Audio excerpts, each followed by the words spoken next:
গ্যালারিতে দেখলাম সেপ্টেম্বর মাসের কিছু ভিডিও রয়েছে, তো সেগুলোই ভাবলাম চলো এডিট করে তোমাদের সঙ্গে শেয়ার করা যাক।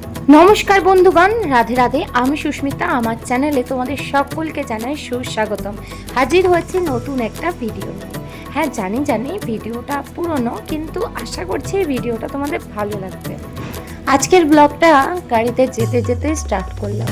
ভেবেছিলাম বাড়ির থেকে কিছু ফুটেজ নেব, কিন্তু আর হয়নি তাড়াহুড়োর চক্করে, কারণ গাড়ি এসে গেছিলো আর আমাদেরকে তাড়াহুড়ো করে বেরোতে হবে, তাই আর কি তখন আর স্টার্ট করা হয়নি। তো দেখতেই পাচ্ছ আমি, ভাই, দেবাংশু এবং দেবাংশু দিদু, তো আমরা সবাই মিলে এখন একটা জায়গা যাচ্ছি।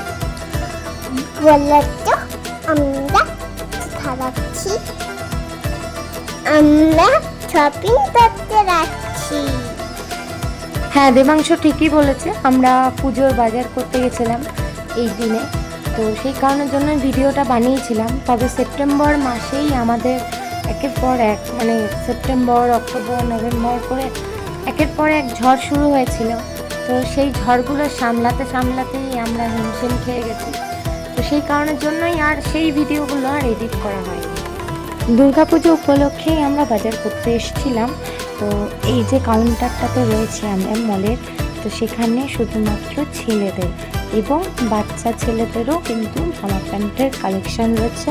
তো তারই মধ্যে দুটো ভাই পছন্দ করেছে, সেগুলোই ট্রায়াল দেওয়ার জন্য লাইনে দাঁড়িয়ে আছে।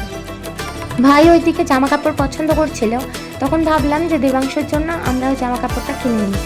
তো সেই কারণের জন্যই যেদিকে ছোট বাচ্চাদের জামা কাপড় রয়েছে সেই দিকটাতে এলাম। আর এসেই তো দেবাংশু প্রথমেই একটা নিজের জন্য পছন্দ করেছে, কিন্তু এখানে বয়সটা লেখা রয়েছে যে 2 থেকে 3 বছরের বাচ্চা, কিন্তু দেবাংশুকে আমরা পরিয়ে যখন দেখলাম তখন কিন্তু সব কটা জামাই ছোট হচ্ছে। যেমন এই জামাটা এত পছন্দ হয়েছিল, কিন্তু ওকে পরিয়ে যখন দেখছি তখন দেখছি জামাটা ছোট। এই জামা কাপড়গুলো আমাদের পছন্দ হলেও আমরা কিনতে পারিনি। এরপরে আমরা বড় 3 থেকে 5 বছরের যে বাচ্চার জামা কাপড়ের সাইজ রয়েছে সেই জামা কাপড়গুলোই দেখছিলাম, কিন্তু একটাও পছন্দ হলো না, মনের মতন হচ্ছিল না।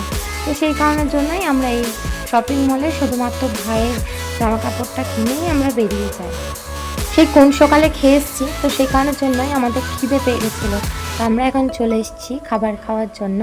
তো এখানে আমরা সবাই নিয়ে নিয়েছিলাম 1 প্লেট করে চাউমিন। খাবার খাওয়ার পরে চলে এসেছিলাম অন্য একটা শপিং মলে।